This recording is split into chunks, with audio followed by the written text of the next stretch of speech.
Good afternoon, everyone, and thank you for joining us on today's webinar to discuss the current disconnect between strong fundamentals and negative sentiment in the MLP market.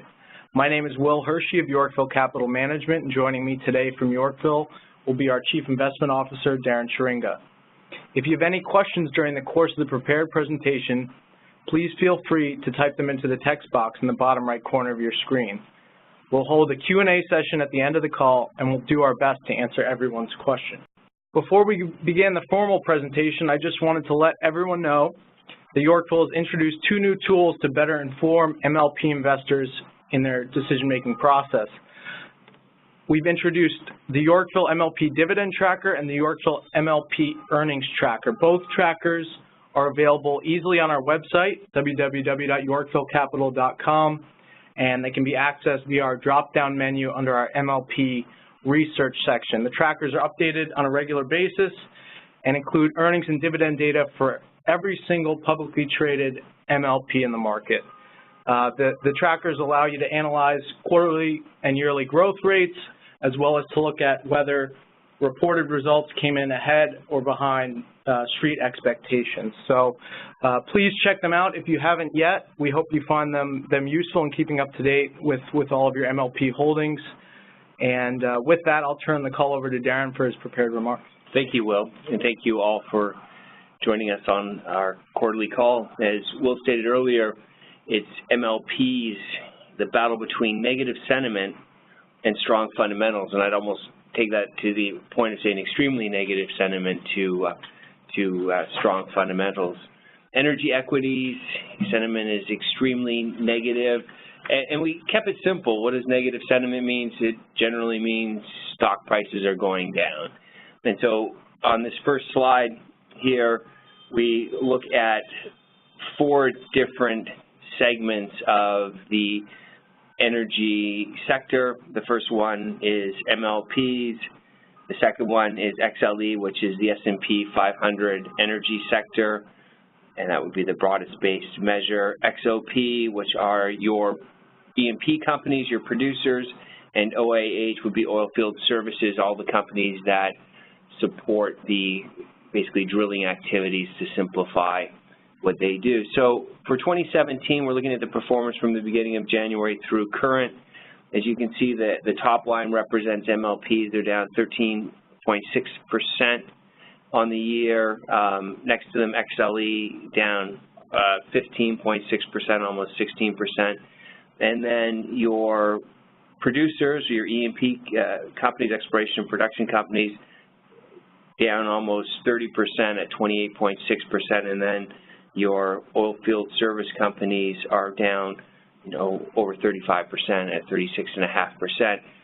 Terrible performance, and you'll really see a disconnect between the rest of the S&P 500, which is at record levels, the NASDAQ, almost any U.S. index is near record levels, and energy equities are hitting lows right now across the board. So we are into the E&P sector and the oilfield service sector are both in bear market territory for the year. So very negative performance, which is reflective of negative sentiment. One of the indications of negative sentiment on the next slide is energy equities are decoupling from oil. And a comment's been made to us recently, well, as this chart portrays, oil prices have been volatile, but have basically through 6/30 been trending downward. And XOP, which again is the exploration and production index, the index where the business model most closely aligns itself with the price of a commodity, because it's volumes that you're producing multiplied by the price of the commodity. So commodity prices go down and you're unhedged, your revenues will drop, and as revenues drop, your profitability will drop. So you would expect a close correlation between oil prices and E&P companies. Well, through June, that held true. You see oil bottoming just before 6/30, and the XOP hitting lows, which it's recently again tested and broken through. And then oil from 6/30 is made a bit of a comeback.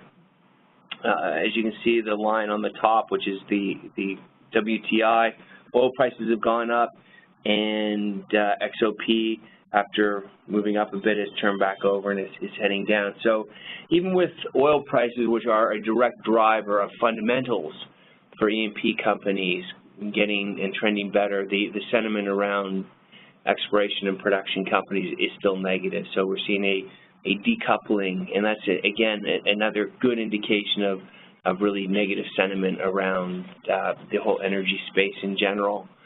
So is it founded, the negative sentiment? Well, we're going to analyze that now by looking at both the macro fundamentals as well as company-specific fundamentals. So macro fundamentals are improving.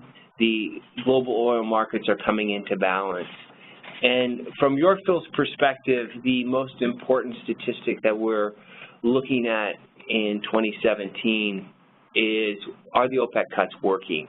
And the best indication that we can have of OPEC cuts working, which would mean, and their intended consequence was to lower inventory levels across the globe. And so if their production cuts were working, we would expect to see inventory levels come down in 2017. And the story quickly became that inventory cuts weren't working through the first quarter of the year, and in fact they weren't. And if you look at the chart here, the left side of this relatively busy chart, and I'm going to simplify it in a moment, the bars are the amount of inventory builds in 2017. Let's just focus on those. So when they are on the upside, 0 towards 15,000, which is 1.5 million would be or 15 million, sorry, would be the correct number, they're in thousands, is negative, and when they're below the line, that means inventories are being depleted. So you can see right through the end of the first quarter, inventory levels consistently were building. And so quickly the storyline being perpetuated was the OPEC cuts weren't enough. The U.S. supply is growing too rapidly. We're still oversupplied on a global basis, and indeed we saw that through 3/31 of 17. And then look at it again. Remember, the bars going up are bad. Inventories are building. Bars going down are good. Pretty much every single, and these are weekly numbers, every single week since then, you have seen draws in inventory levels, and there's only been a couple of exceptions where inventories have actually built at all over that period of time. So over the second quarter now into the third quarter, we've seen consistent inventory draws. So this has been really positive data, indicative of the OPEC cuts are working. They were enough to bring the markets in on a global basis into an undersupplied situation, and now we've started to see inventory draws in the U.S. is what we're measuring here.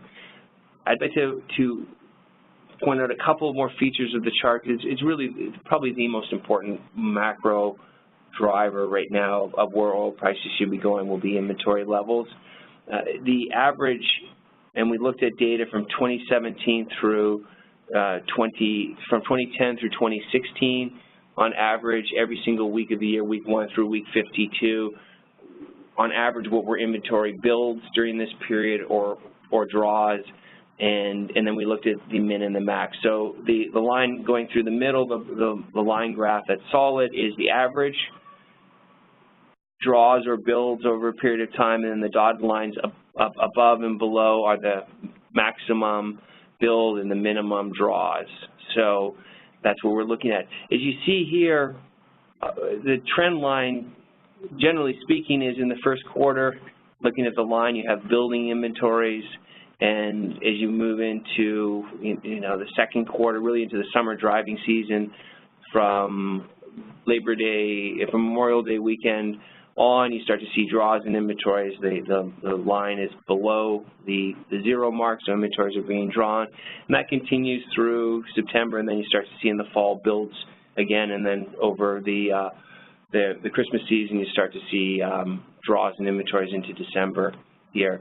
So that's the cycle. There's seasonality to driving seasons. There's seasonality to consumption of oil.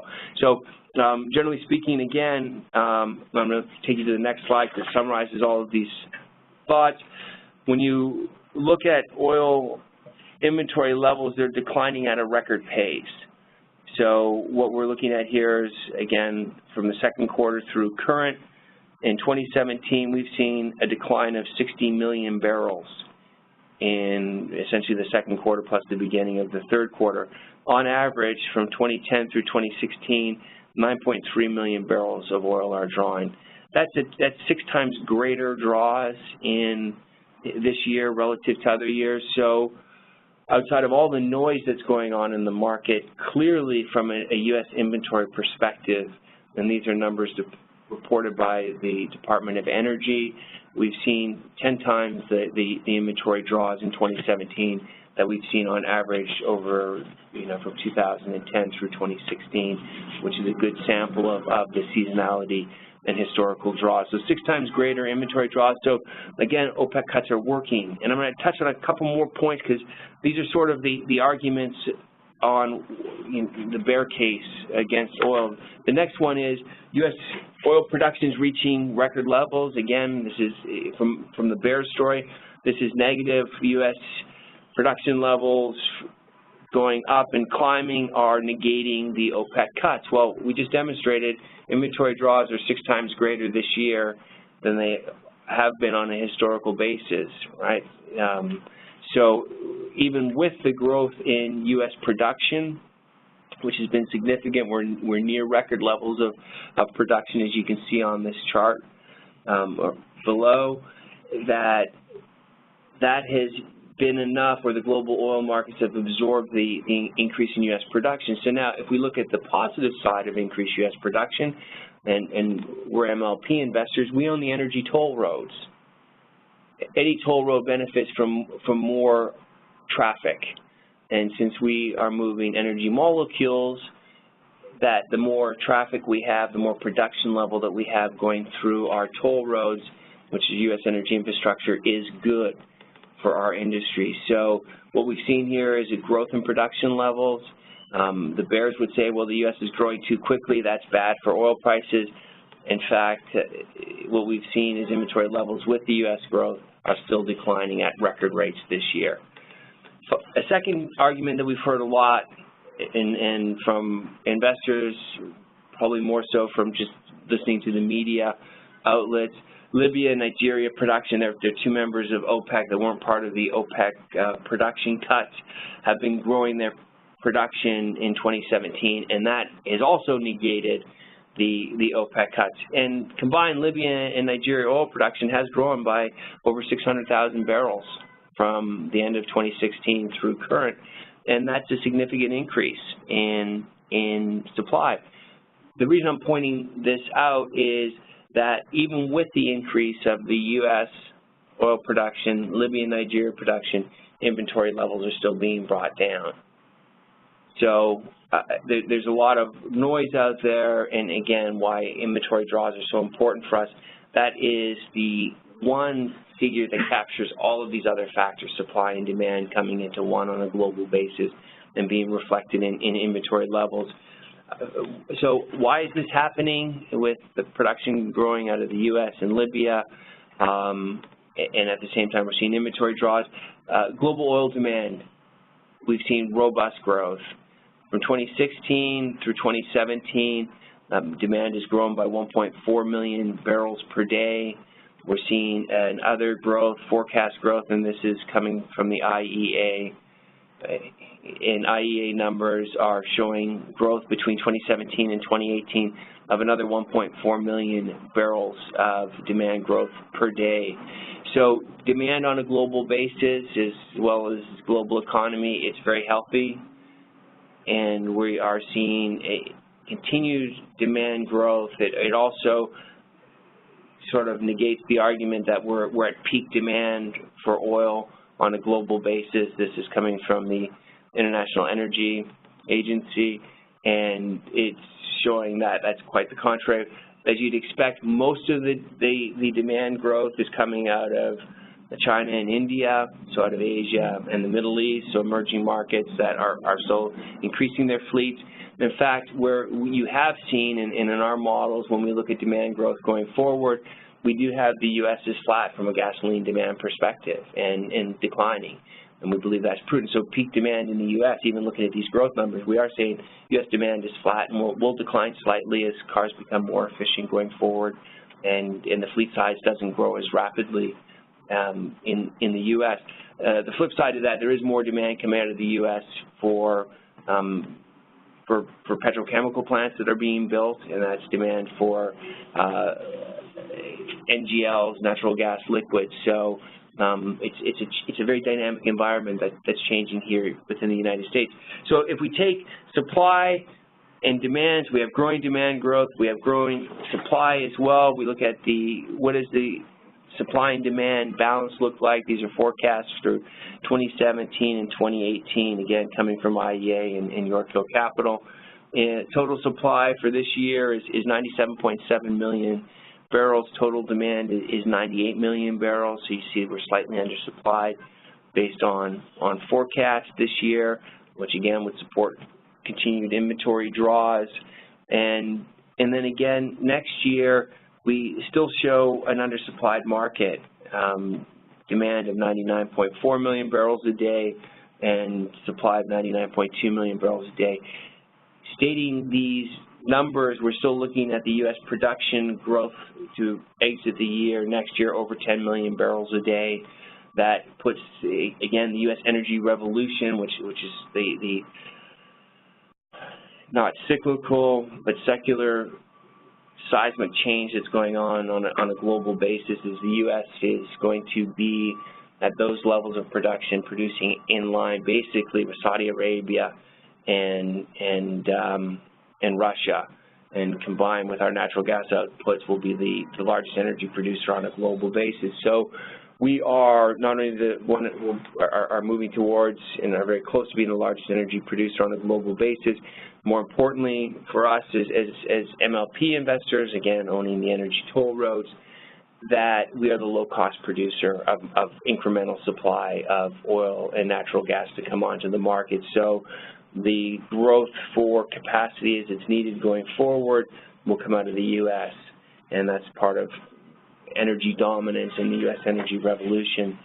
So hopefully that's cut through some of the rhetoric and the noise that has surrounded energy so far into 2017, at least since inventory levels appear not to be working in the first quarter.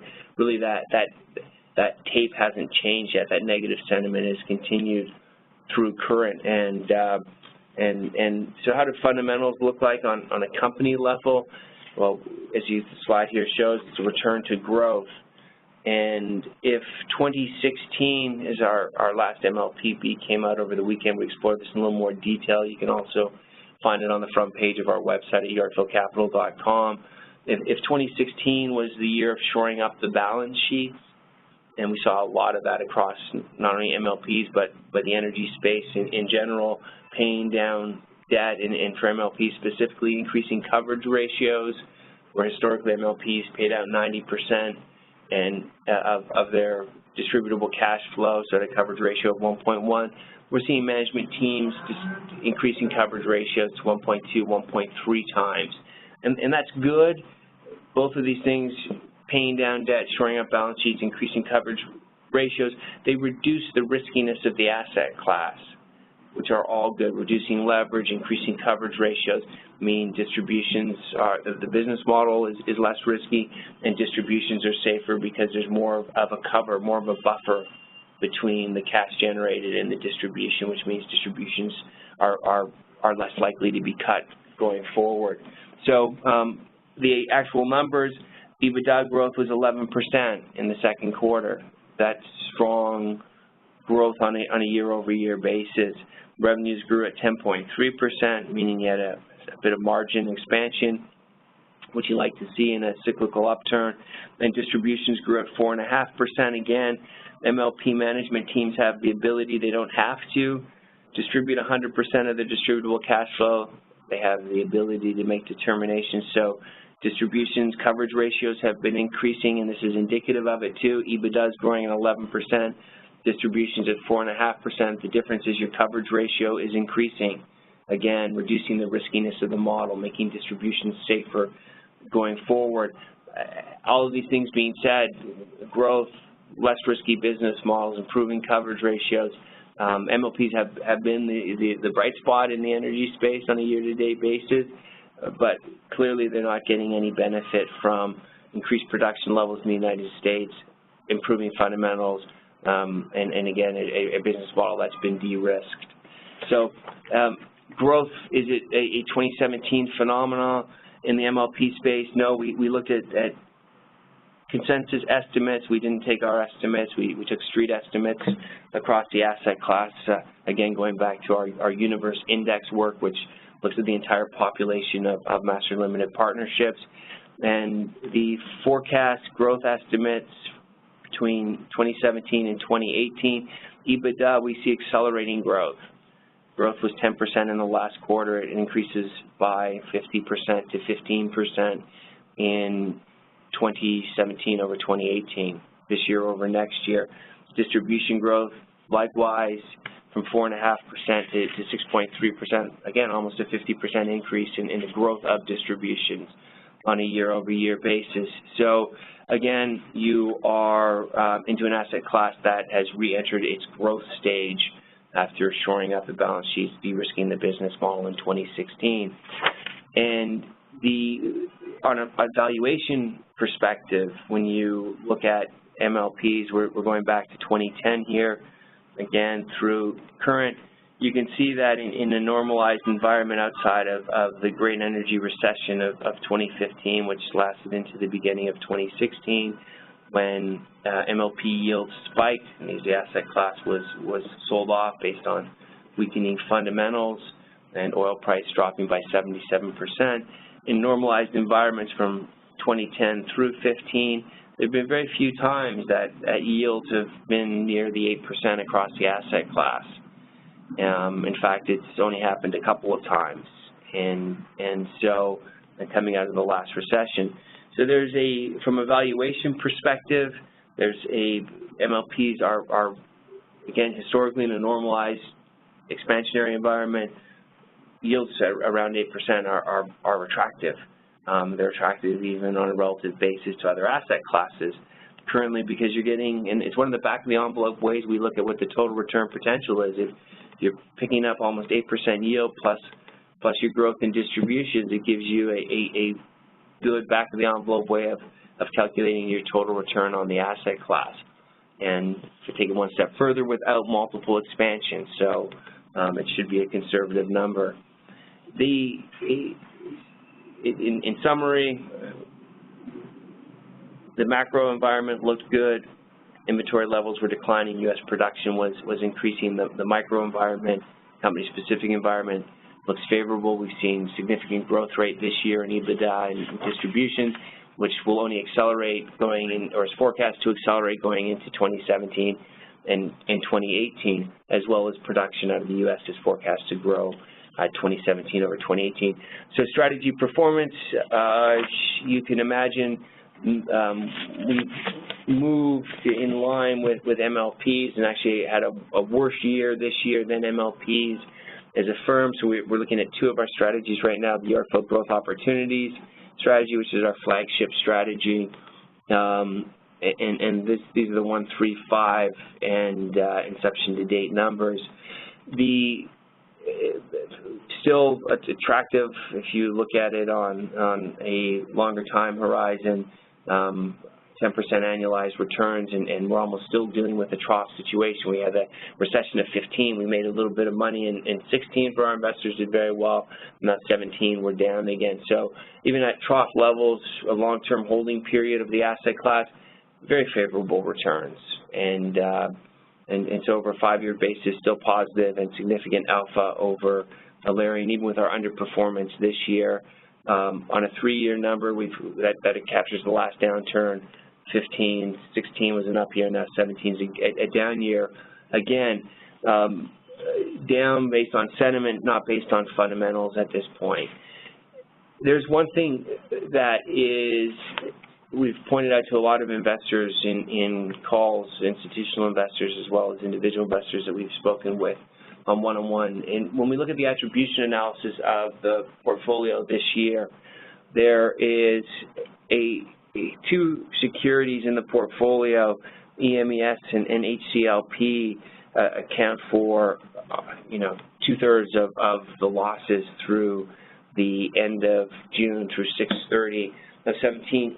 EMES and HCLP are both frac sand companies. If you recall, oil field services, the index I pointed out earlier, the worst performing index, down almost 40% on the year. These two companies, although they're not in that index, would fall into that sector of or that industry within oil field services, or that sector. So EMES and HCLP are two names that have had really terrible results this year. We like the stories. There's a lot of news around frac sand producers and concerns on oversupply going into 2017, 2018.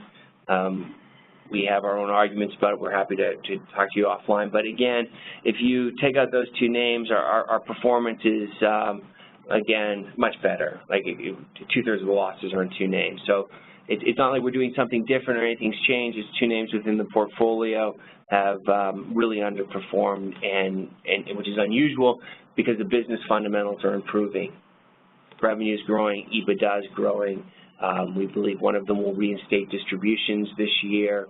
So everything is positive except for the stock price. Again, very negative sentiment around these companies.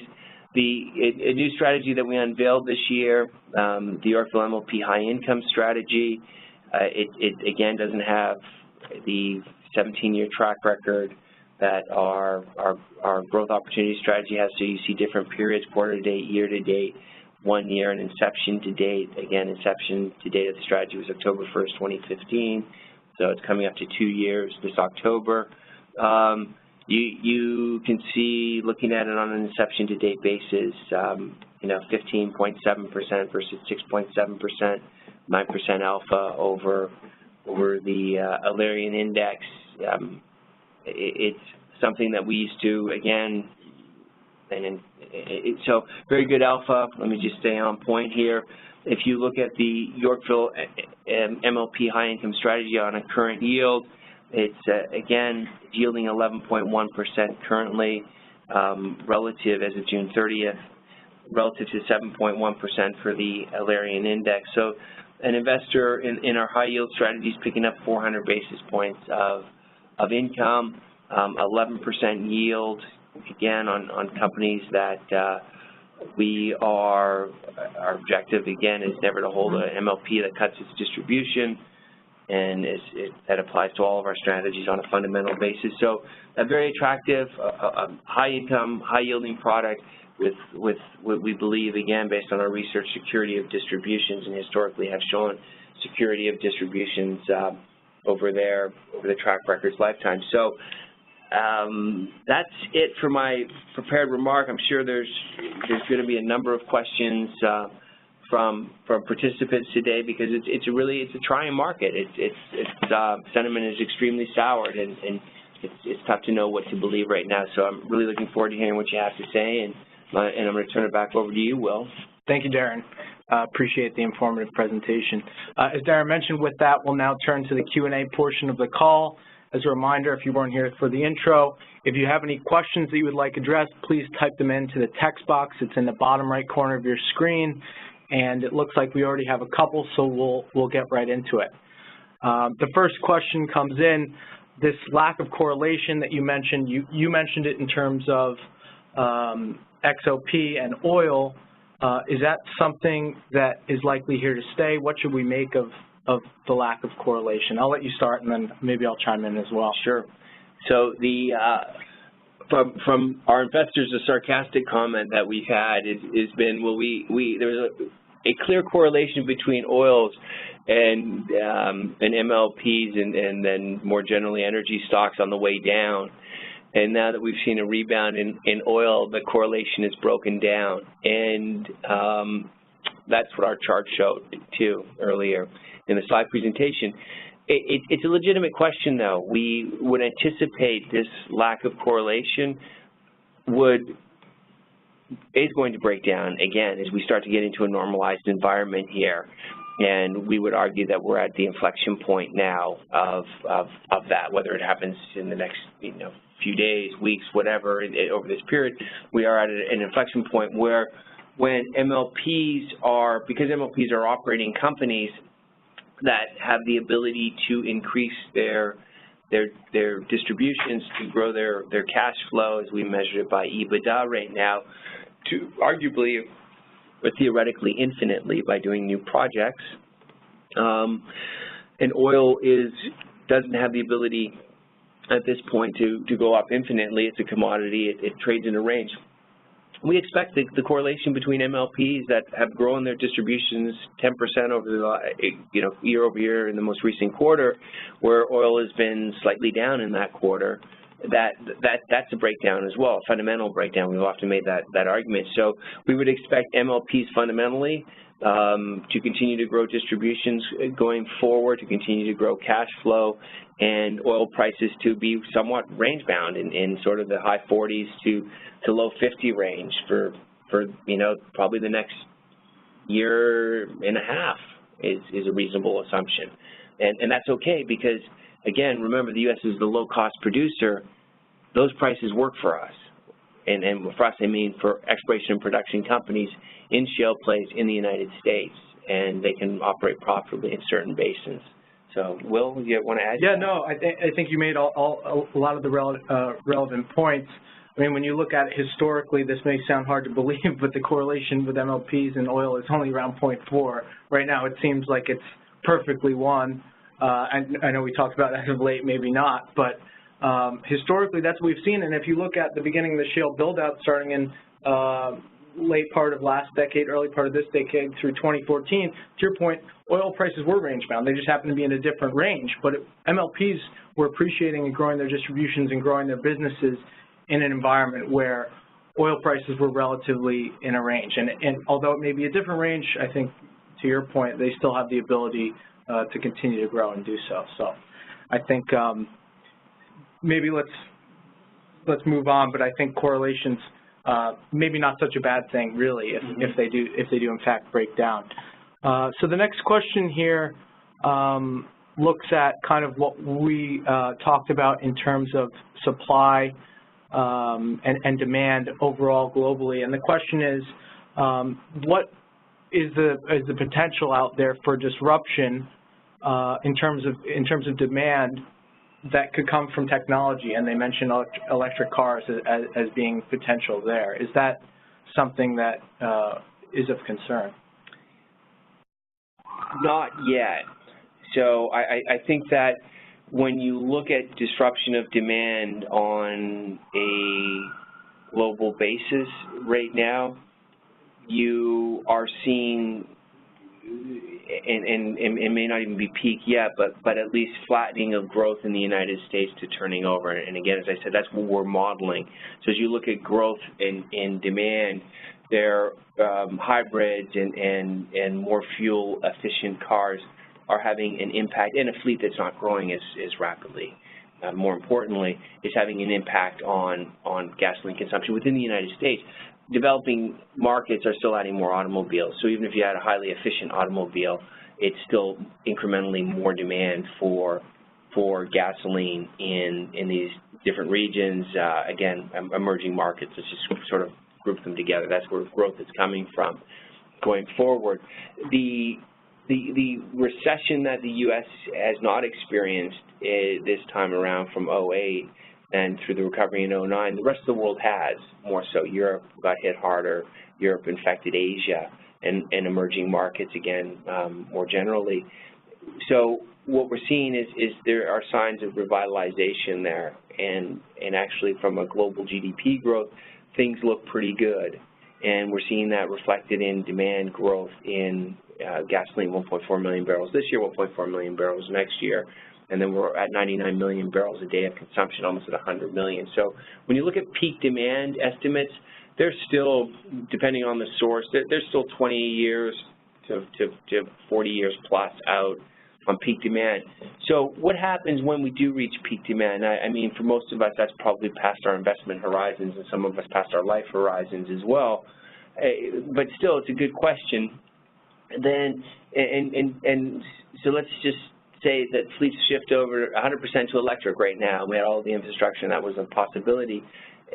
Electric cars are still powered by electricity, and the source of electricity on a global basis, the primary source, are still hydrocarbons. I mean, coal's a big one on a global basis, and a much cleaner burning and much faster growing one in the United States. That's why our emissions have come down, is we've switched to natural gas.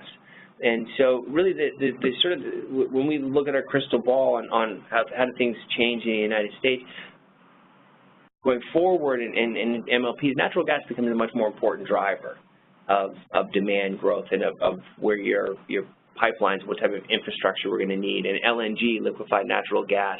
Because even as you make that shift, we're going to need more and more electricity. So the question of peak gasoline demand doesn't mean peak electricity demand. And so the cleanest burning hydrocarbon is natural gas.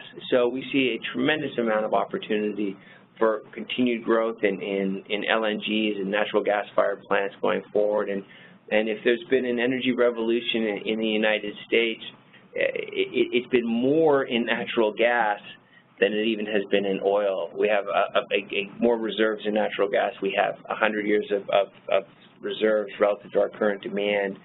We have 50 in oil. So we have so much we're producing it at, $2 and change. We're the low-cost producer on a global basis. So we have such a competitive advantage relative to anyone else in the world that our energy dominance, it really looks to be multi-year here, almost multi-generational when you look at that time frame. So it just shifts, right? If oil is and peak oil demand still is multiple decades out, but as it shifts, it moves to natural gas, one of the logical sources of energy going forward. That becomes the next play, again, many years out.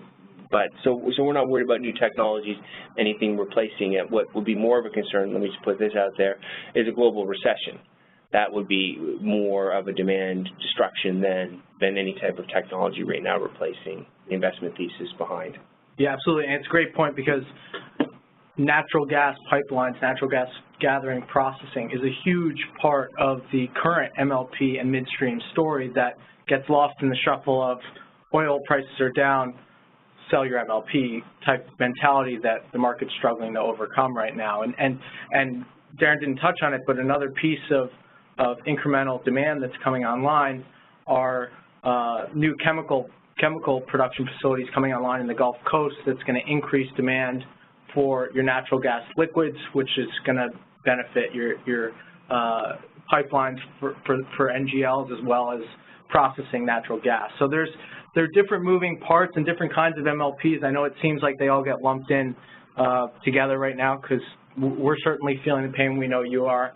And I guess that leads well into the next question that I have here. I think Darren wants to add one. I do, because I think that's really important, Will, because the market's perception, again, is all MLPs are created equally, and that's why we created the 10 sectors of the Yorkville universe indices that break down the asset class according to the fundamental business drivers of the MLP or the underlying assets.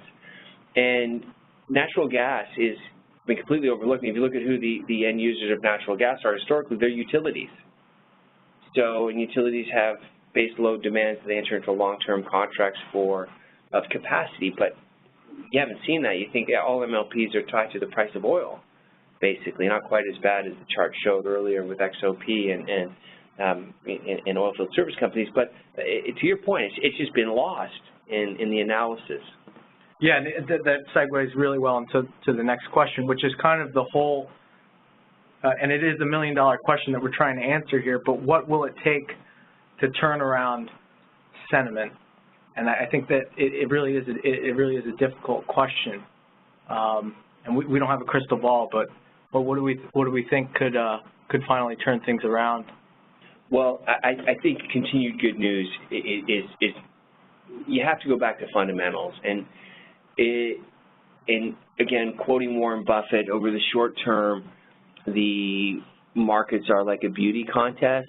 They're extremely subjective, and beauty is in the eye of the beholder, which is a good thing. And over the long term, they're a scale. They're going to weigh the quality of earnings and cash flow that come out of it. So we're in a beauty contest right now, and sentiment is extremely negative. Now, sentiment doesn't take that much to turn investor sentiment, either way. And so at this point, we believe that a continued flow of good news is eventually going to be what it's going to take. So we've had good earnings, we've had good inventory levels, and today actually the Department of Energy in the U.S. reports their weekly inventory data numbers. So this morning, for the week of last week, we saw draws of oil of 8.9 million barrels. So you look at the maximum draw on a historical basis for that period, again, from 2010, 11, 12, 13, 14, 15, 16, was 3.6 million. So that's 5 million more barrels in 1 week. And that was the maximum draw that we'd seen. So it's not like that was the average draw. The average draw is 642,000, right? So on average over that period, we draw 600,000 barrels. We just drew almost 9 million barrels. And we created a new record level of draw this week. That's the strong type of fundamental data the market can't ignore after a certain point, because for a simple reason, the shorts are going to get too risky. To have a short position and something's not going to zero when the fundamentals aren't deteriorating, you need to get out of it and cover it. And that's to the second part of what's it going to take to change it. It's going to take new investors, right? New investors have got to start coming in to the asset class. So what's going to bring in new investors? Well, number one, if you start covering your shorts, it means you're buying.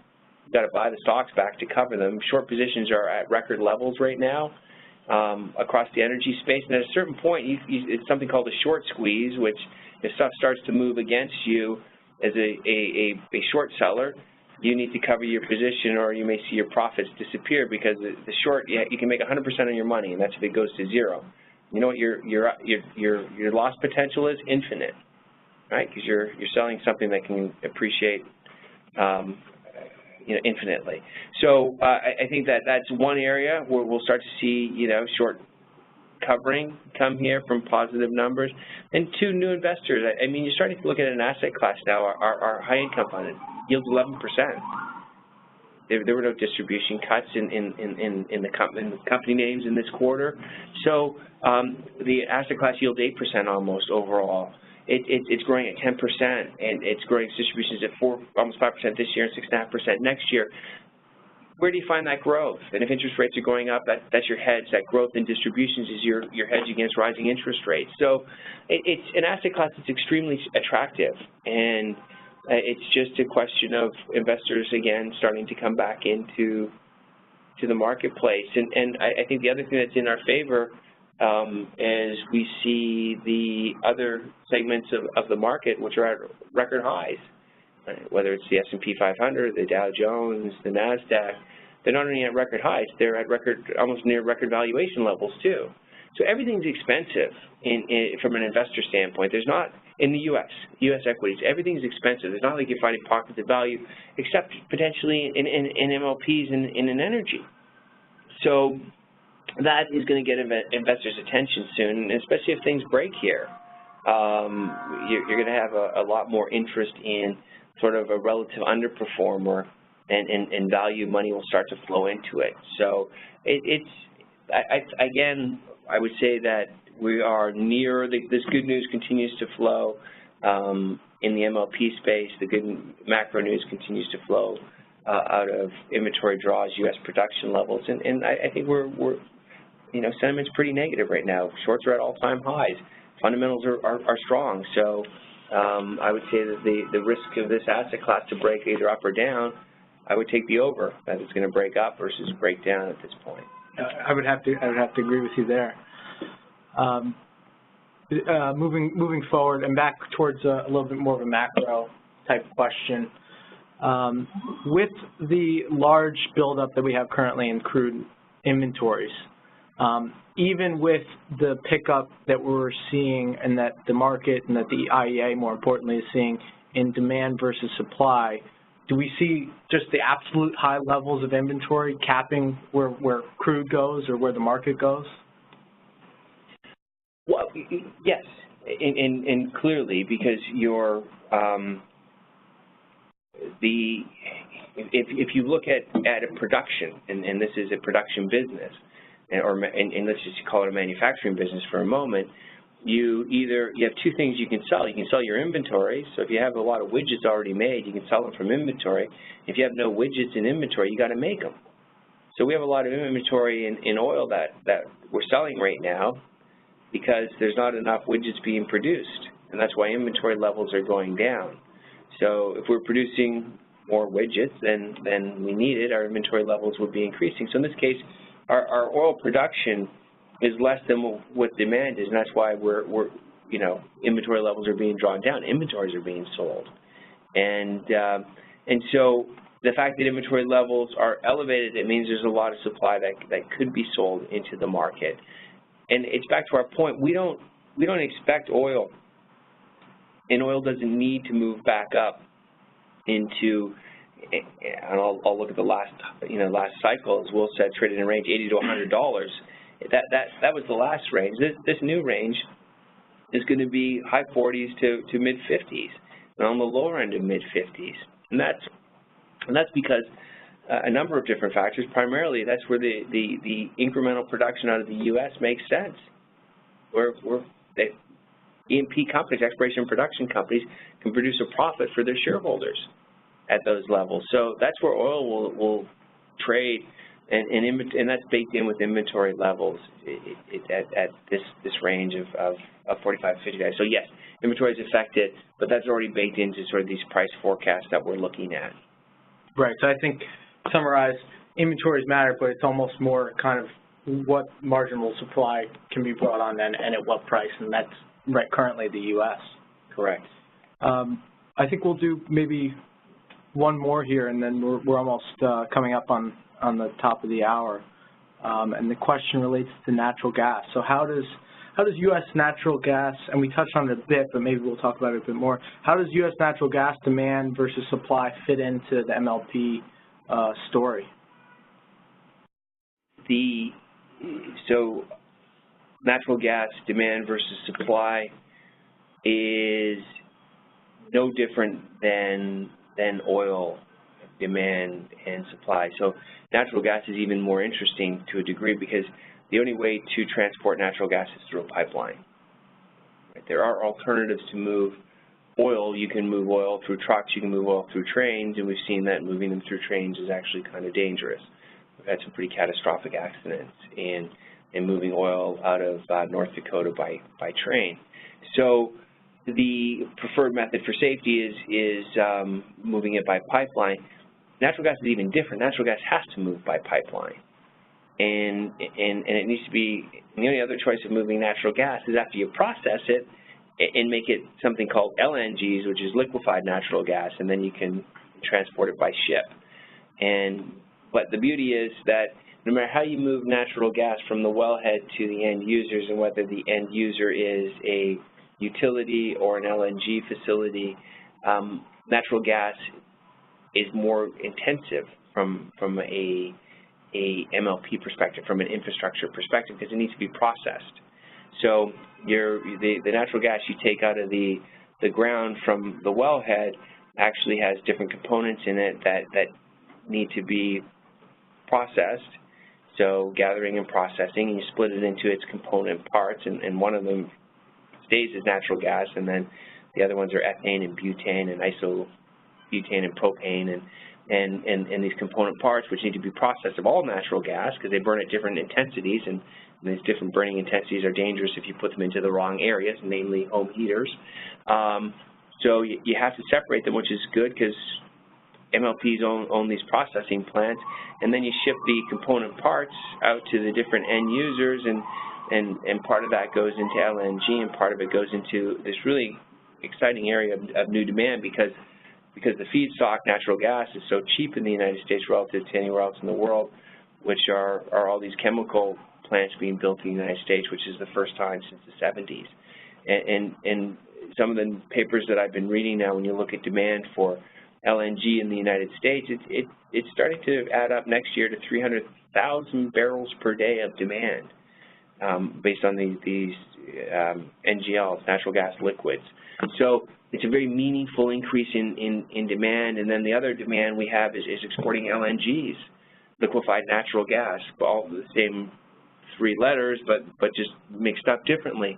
And so huge growth opportunities in natural gas. And again, this is the future, good all around, higher touch, more processing, more fees to be made as infrastructure owners, and just a continued global growth story for the foreseeable future. So natural gas, we like it as much, if not more, than oil going forward from an investment thesis.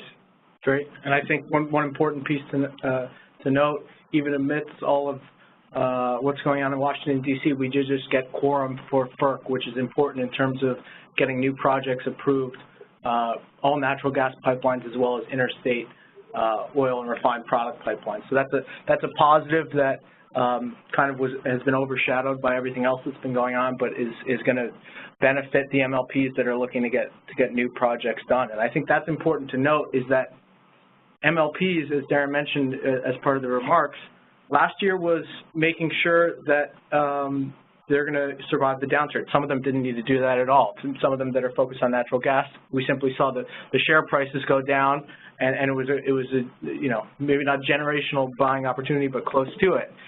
Those that were more oil-oriented did, in fact, have to repair their balance sheets. Some cut their distributions. But I think what you're starting to see now out of a lot of larger MLPs is they're going out and they're doing growth projects, whether it's in the Permian or the Marcellus for gas. So I think we're at a very different place fundamentally, and as we kind of tried to illustrate here, the sentiment has been hard to fight against, but we think that the fundamentals will overtake it, and try and be patient with it, because ultimately the fundamentals will win out. So I think we're almost done with the hour. I think we'll wrap up questions here. And if there are any that you didn't get us to answer during the course of the call, feel free to email us, and we'll do our best to get back to you. So with that, thank you to everyone for joining us on the call. As a reminder, if you missed a portion of the call, a replay of the webinar will be available in the next couple of days on our website, www.yorkvillecapital.com. So thank you, and once again, we look forward to speaking with you next time.